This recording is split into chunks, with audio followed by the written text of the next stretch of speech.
Yang mulai ya. Bismillahirrahmanirrahim. Assalamualaikum warahmatullahi wabarakatuh. Waalaikumsalam warahmatullahi wabarakatuh. Mendengar jawaban salamnya nampaknya banyak yang som. Som hari Kamis. Som. Puasa. Tapi yang puasa. Mengucapkan salam itu kan hukumnya sunnah. Tapi menjawabnya wajib. Dan ada 3 isi salam itu yang luar biasa kita butuhkan dalam hidup ini. Pertama, keselamatan.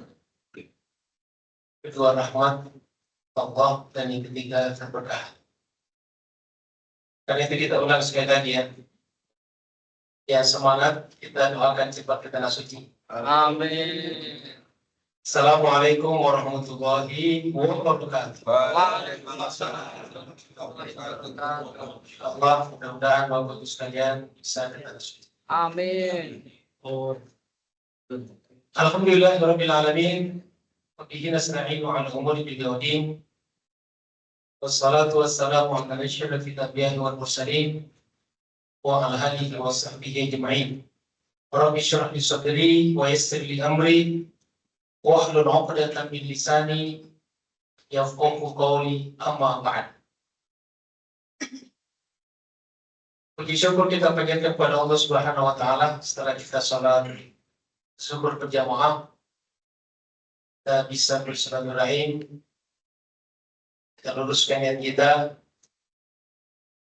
Pertama, niat i'tikaf di masjid, maka duduk-duduk kita di masjid mungkin sambil juga salat jalan kaki, gak apa-apa ya.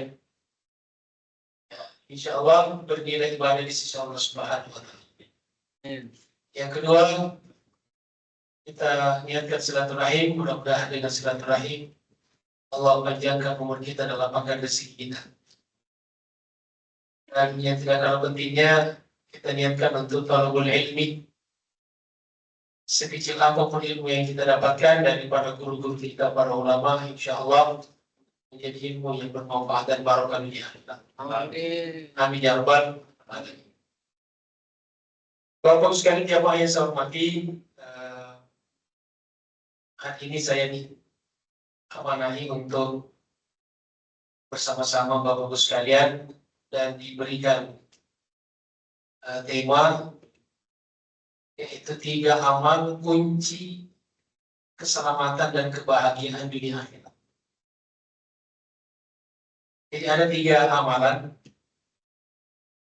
yang kalau kita jaga, ya, kita konsisten menjaganya insya Allah, maka ini akan mempengaruhi seluruh amal-amal kita yang lain, bahkan seluruh hidup kita. Dan insya Allah kita selamat dunia akhirat.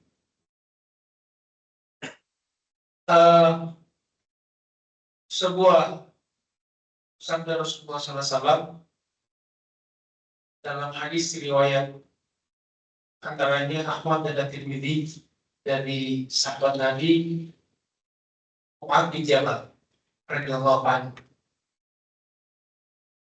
Jadi beliau mengatakan, Rasulullah SAW, "Man kana akhiru kalamihi la ilaha illallah dakhala jannah." Barang siapa yang ucapan terakhir yang dia lafazkan sebelum dia mati waktu sakaratul maut, yaitu la ilaha illallah, maka masuk surga. Ini garansi jaminan dari baginda Rasulullah Shallallahu Alaihi Wasallam. Maka oleh karena itu ada juga hadis lain, kata Nabi, "Laqinu mautakum la ilaha illallah." Hadis riwayat Muslim. Talqinkan orang yang mau mati di antara kalian dengan ucapan la ilaha illallah. Kata Imam Muslim, kata Al-Nawawi dalam mensyarah hadis itu, dalam rangka untuk bisa mendapatkan janji Rasulullah SAW yang tadi itu. Bapak sekali saya hormati, di sebuah rumah sakit Islam itu pernah diadakan sebuah penelitian tentang pasien-pasien yang bisa mengucapkan la ilaha illallah ketika mau meninggal dunia di rumah sakit itu. Maka ditugaskanlah kepada bidang kerohanian untuk meneliti sejauh mana pasien-pasien itu bisa mengucapkan la ilaha illallah. Lalu kesimpulan daripada penelitian itu dikatakan bahwa dari 1.000 orang yang meninggal dunia di rumah sakit itu, hanya ada 70 orang atau 7% yang bisa lancar mengucapkan la ilaha illallah. 930 nggak bisa.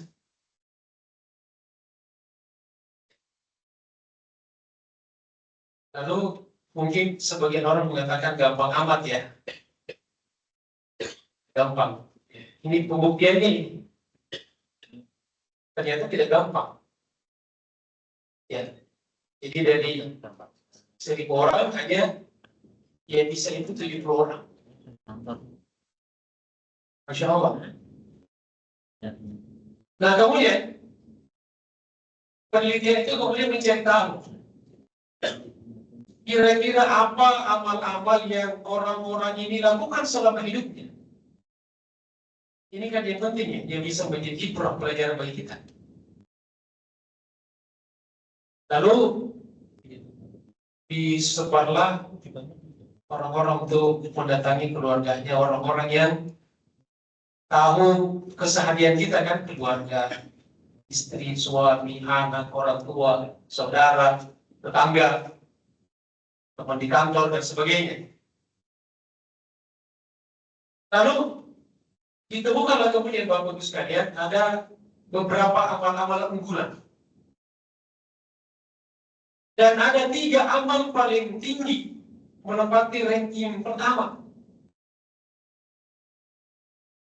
Yang pertama adalah bahwa selama hidupnya 70 orang itu adalah orang-orang yang senantiasa menjaga sholatnya. Tentu dimulai daripada sholat 5 waktunya, sholat wajib. Kita tidak boleh kita mengutamakan sunnah lalu ketinggalan kewajiban. Yes. Rajin sholat tahajud tapi kesiangan sholat subuh. Sama dengan orang yang pakai jas, pakai dasi tapi tidak pakai celana.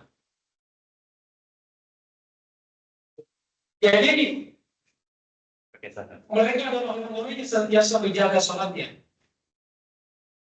bukan sekedar mengerjakan sholatnya.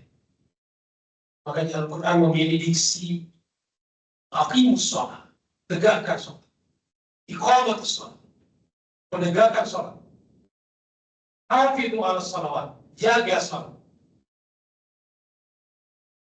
Terus sekalian, biasanya kalau orang sudah menjaga sholatnya, ya sholat 5 waktu kita ini terjaga, apalagi ditambah dengan sunnah-sunnahnya, maka insya Allah biasanya syariat-syariat yang lain juga lebih mudah kita jaga. Dan begitu juga sebaliknya kalau orang sudah mulai ya longgar dalam sholatnya, bermain-main dengan sholatnya, maka biasanya juga untuk urusan syariat yang lain bermain-main, lebih longgar. Yang pentingnya ini kita menjaga sholat kita, tumanginahnya, kekhusyukannya, memahami bacaannya, mengerti artinya, dan seterusnya. Jamaah sekalian dirahmati Allah Subhanahu wa Ta'ala.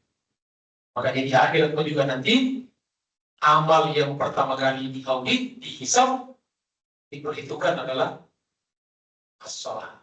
Kalau sholatnya baik, maka insya Allah seluruh amal-amal yang lain juga terpengaruh baik, dan apabila sebaliknya rusak sholatnya, maka rusak pula seluruh amal-amal yang lain. Yang saya dirahmati Allah Subhanahu wa Ta'ala. Kemudian yang kedua, bahwa selama hidupnya 70 orang itu adalah orang-orang yang senantiasa menjaga kehalalan rezekinya. Masya Allah. Jadi mereka ini selama ini tidak menghalalkan segala cara mendapatkan rezeki. Mereka tidak mencuri. Mereka tidak korupsi. Mereka tidak merampok. Mereka tidak berkhianat di dalam berbisnis. Di dalam mencari nafkahnya, dalam mencari rezekinya. Dia komitmen dengan yang halal. Dan tentu kalau kehalalan rezeki itu kan ada dua aspeknya. Ya, masuknya dan keluarnya kan. Makanya di akhirat juga nanti tentu persoalan harta rezeki itu yang ditanya dua hal. Min aina tasabau, dari mana dia dapatkan masuknya, wa fima anfaqahu, dan kemana dia belanjakan, dia infakkan. Dua-duanya ini harus dijaga. Dan mereka itu adalah orang-orang yang menjaga kehalalan rezekinya, hartanya, masuknya, dan juga keluarnya. Kalau saya dirahmati Allah Subhanahu wa Ta'ala. Kemudian yang ketiga, bahwa ternyata selama hidupnya 70 orang itu adalah orang-orang yang senantiasa berbakti kepada kedua orang tuanya, ayah dan ibunya. Jadi syariat itu menyuruh kita berbakti kepada kedua orang tua, bukan hanya ibu.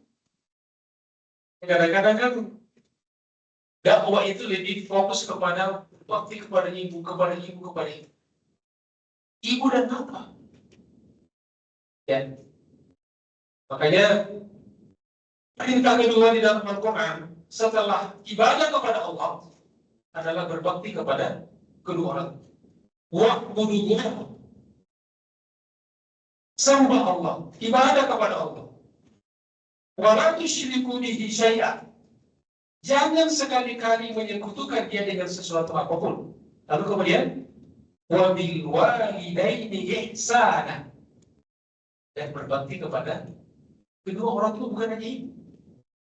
Ya memang ada beberapa hal yang memang kita harus lebih fokus kepada ibu, tapi kadang-kadang juga kita harus lebih fokus kepada ayah. Makanya dikatakan walidaini, kedua orang tua.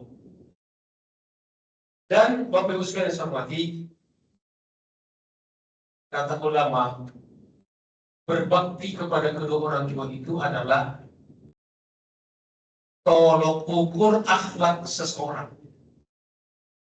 Jadi orang-orang dulu Pak, Bu, kalau mau menilai akhlak seseorang, salah satu di antara yang diperhatikan bagaimana orang itu memperlakukan kedua orang tuanya. Biasanya kalau seseorang berbakti kepada kedua orang tuanya, dia baik kepada kedua orang tuanya, membahagiakan kedua orang tuanya, peduli kepada kedua orang tuanya,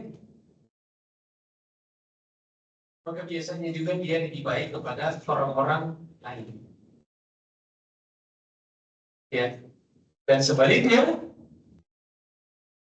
kalau ada orang yang durhaka kepada kedua orang tuanya, menyepelekan kedua orang tuanya, mungkin menyakiti orang tuanya, melupakan kedua orang tuanya, yang meninggal dunia mungkin dia tidak pernah ziarah kepada kuburnya, tidak pernah mendoakan, tidak pernah bersedekah, menyiapkan untuk almarhum dan almarhumah, maka biasanya juga dia lebih mudah untuk buruk akhlak kepada orang lain.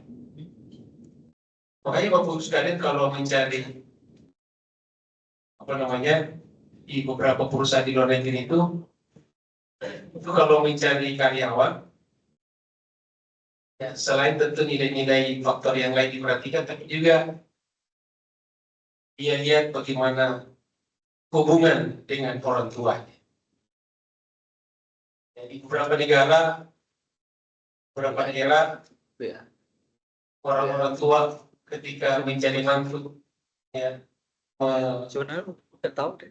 didatangi calon mantu untuk melamar anaknya. Salah satu yang diperhatikan adalah bagaimana laki-laki itu kepada kedua orang, anak durhaka. Walaupun mungkin angkatnya tinggi, walaupun mungkin pekerjaannya baik, kalau dia sudah durhaka kepada kedua orang tuanya, itu dianggap ya pengantin. Ya, dan ternyata memang berbakti kepada kedua orang tua ini salah satu yang menjadi penentu kesuksesan kebahagiaan manusia di dunia dan di akhirat. Bahkan Allah tunjukkan. Dan ada kata Nabi SAW, dosa yang akan diberikan balasannya kepada pelakunya di dunia sebelum di akhirat adalah dosa kepada kedua. Maka mudah-mudahan 3 amal ini ya, ini kita jaga, dan mudah-mudahan juga ini yang membuat kita lebih bersemangat untuk menyambut kedatangan bulan suci Ramadan. Mari jaga sholat kita, dimulai dari sholat 5 waktu kita. Yang kedua, mari kita saling mengingatkan untuk menjaga kehalalan rezeki kita.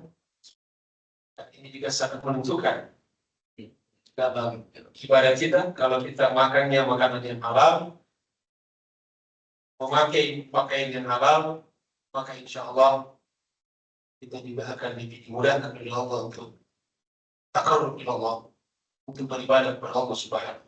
Dan yang ketiga, mari kita senantiasa berbakti kepada kedua orang tua kita. Bahkan guru saya dulu pernah mengatakan, jangan pernah sampai berdebat dengan orang tua. Kalau orang tua ngomong, udah diam aja dia. Ya, andaikan kita pun yang benar, kita merasa benar nih, kita kalah aja. Insya Allah di balik itu pasti ada keberkahan. Tapi kalau kita sudah berani melawan, berani membantah, berani berdebat dengan orang tua kita, itu ciri tanda-tanda yang tidak baik-baik saja. Maka mari kita ingatkan anak-anak kita, mari kita didik anak cucu kita, yang apalagi sekarang ya di era yang serba terbuka, maka kadang-kadang nilai-nilai sakral seperti ini, ya kata ulama dulu, kerabat kita dididik orang tua ini banyak mengalami degradasi, ya di dalam implementasinya dalam kehidupan kita sehari-hari. Mudah-mudahan Allah senantiasa berikan pada kita umur yang barokah. Insya Allah diberikan kesehatan jasmani dan rohani. Amin. Dimudahkan segala urusan kita. Amin. Diberikan rezeki yang halal, yang lapang, yang barokah. Dan insya Allah kita disampaikan kepada bulan suci Ramadan, kita senantiasa berdoa, Allahumma barik lana fi Rajab wa Sya'ban wa ballighna Ramadan. Allahumma ballighna Ramadan. Ya Allah, sampaikan kepada kami kepada bulan suci Ramadan. Amin amin ya rabbal alamin. Demikianlah ya mas sekalian, dari saya pada kesempatan ini, mudah-mudahan bermanfaat. Terima kasih atas segala perhatiannya. Mohon maaf atas segala kekurangannya. Billahi taufiq wal hidayah. Wassalamualaikum warahmatullahi wabarakatuh. Waalaikumsalam. Ya, mungkin ada beberapa pertanyaan dari teman-teman, silakan. Kami kita sudah mendapatkan 3 amalan kunci ya, sholat, ya segala macam. Iya. Mesti saya. Ya, Pas. Baik, siapa yang mau nanya? Pak Hermawan. Ada Pak Misal. Dia nggak dapat kami Pak Hermawan. Di Taruh. Assalamualaikum. Salam. Ada yang mau nanya? di situ. Ustaz, tadi kita harus berbakti kepada kedua orang tua. Ya. Karena yang mau dihisab dulu itu sikap kita kepada orang tua itu di akhirat nanti, Pak. Ustaz, ya. Iya. Apakah ketika mati syahid tetap kepada kedua orang tua yang dihisab dulu atau langsung masuk surga? Yang kedua,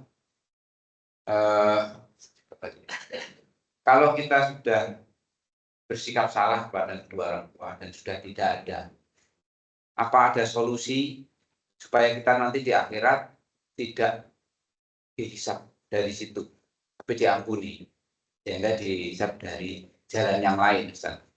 Mungkin itu, Ustaz, dan itu terjadi pada saya, Ustaz, karena waktu orang tua saya masih ada itu, Dalam pribadi. iya, saya dikompori saudara saya juga sering minta duit kepada orang tua saya, dan orang tua saya itu mintanya kepada saya, sehingga saya emosi, Ustaz.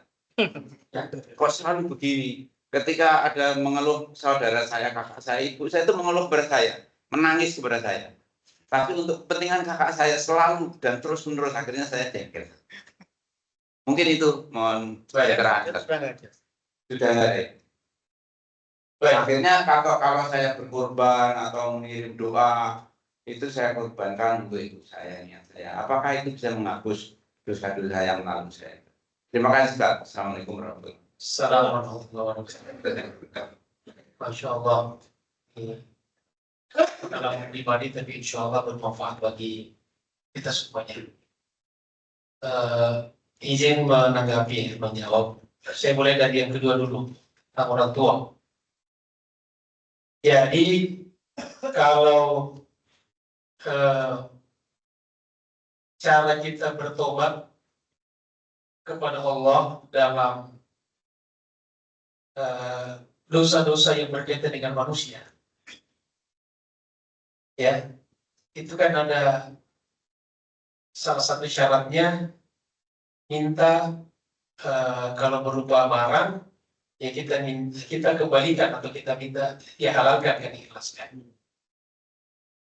Jadi memang yang berkaitan dengan manusia ini, kata ulama, kadang-kadang implementasi maafnya, taubatnya lebih berat daripada kepada Allah. Kalau kita dosanya kepada Allah, nah, termasuk orang tua. Nah, oleh karena itu, terutama kalau kita misalnya sudah orang-orang yang kita pernah bersalah, gitu kan, pernah kita ghibah misalnya, pernah kita fitnah, itu kan mesti kita harus minta maaf, kan? Itu nggak cukup dengan minta maaf sama Allah. Ya, makanya kenapa Nabi suruh kita hati-hati, jaga lisan. Kalau kita nggak ada bahan ngomong yang baik, mendingan diam. Karena dipertanggungjawabkan. Dan harus minta dihalalkan sama orangnya. Nah, tapi kalau misalnya kita cari orangnya dan sudah tidak ada, apalagi yang sudah wafat, maka kata ulama, kalau itu hubungan buruk, maka sekarang kita harus sering-sering ngomongin baik dia, seperti kita dulu sering ngomongin buruk dia. Kalau orang tua, maka yang pertama doakan. Doa kita kepada untuk orang tua kita ini luar biasa. Orang tua kita butuhkan. Jadi yang paling dibutuhkan orang yang sudah wafat dari orang hidup itu, terutama anak-anaknya, dan apa? Doanya. Makanya investasi kita yang tidak akan terputus, kata Nabi, salah satu dari 3 itu dalam satu hadis itu, kata Nabi, waladin sholihin yad'ulahu. Jadi kesalihan anak itu cirinya disebutkan secara eksplisit. Yad'u. Jadi anak soleh itu pintar berdoa. Jadi kalau ada orang yang soleh tapi nggak pernah berdoa, itu anak soleh. Itu Nabi mengatakan waladin soleh yad'u, mendoakan orang tuanya. Ada waktu-waktu baik pada sholat, kita sholat tahajud. Ini ada doa bersedekah. Ada seorang sahabat datang pada Nabi, ya Rasulullah, ummi mata, ibuku sudah mati. Apa atasan dan kuanha, boleh nggak saya sedekah? Niatnya pahalanya saya niatkan untuk almarhumah. Kata Nabi, nah, ya. Lalu kata dia, apa sedekah yang paling baik, ya Rasulullah? Kata, sakil ma, kasih air minum. Ya, Jadi pertama kata ulama kenapa air minum, karena konteks pada zaman itu kan air sangat susah. Jadi ya bersedekah dengan sesuatu yang sangat bermanfaat. Yang kedua, kalau air biasanya orang langsung pakai. Kalau baju bisa kita kasih orang, mungkin tidak langsung dipakai, mungkin nunggu momentum tertentu. Tapi minum, paling dibawa supaya lu di jalan, diminum gitu, dimanfaatkan. Nah, yang kedua kata ulama, kalau minum saja bagus, apalagi makan. Ini kan begitu. Nah, itu yang minimal, yang paling terjangkau. Gitu. Jadi perbanyak doa, kemudian sedekah, ya, kemudian juga bersilaturahim dengan teman-temannya, sahabat-sahabat. Termasuk tadi disebutkan berkorban, nanti berkorban, ya. Korban atas nama almarhum, atas nama almarhum. Insya Allah. Nah, kemudian tadi tentang mati syahid. Orang mati syahid itu punya keistimewaan. Tetapi kata ulama, syarat dan ketentuan berlaku. Jadi ada klasifikasi syahid. Jadi ada kan syahid yang meninggal di medan perang. Ini syahid yang paling tinggi nih kan. Nah, kan ada juga syahid orang yang mati karena karena wabah penyakit, mati syahid. Orang yang mati karena bencana alam, banjir, mati syahid. Orang yang mati karena tertimpa keruntuhan, mati syahid. Perempuan yang mati karena melahirkan, mati syahid. Nah, syahid ini itu syarat dan ketentuan berlaku. Jadi dia mati syahid tapi tetap amal-amalnya dihisab. Ya, amalnya dihisab. Adapun orang yang matinya di medan perang, itu dia mati syahid, tidak lagi dihisab. Bahkan ketika dimandikan, bahkan ketika dikuburkan, dibungkus dengan pakaian yang dipakai. Tidak perlu dipakai kerabat, tidak perlu dipakai mandi. Kenapa? Karena tanggung jawabnya dia luar biasa. Kalau seorang istri melahirkan, ibu melahirkan, lalu meninggal dunia, itu kan pribadi. Tapi kalau berjuang di jalan Allah, dia berjuang mempertaruhkan nyawanya untuk siapa? Untuk dirinya, untuk umat, bahkan untuk seluruh Islam. Makanya besar sekali pahalanya. Nah, tetapi Bapak-Ibu sekalian, di hadis lain kata Nabi ada orang-orang yang masuk surga tanpa dihisab itu kan cuma 70.000 orang.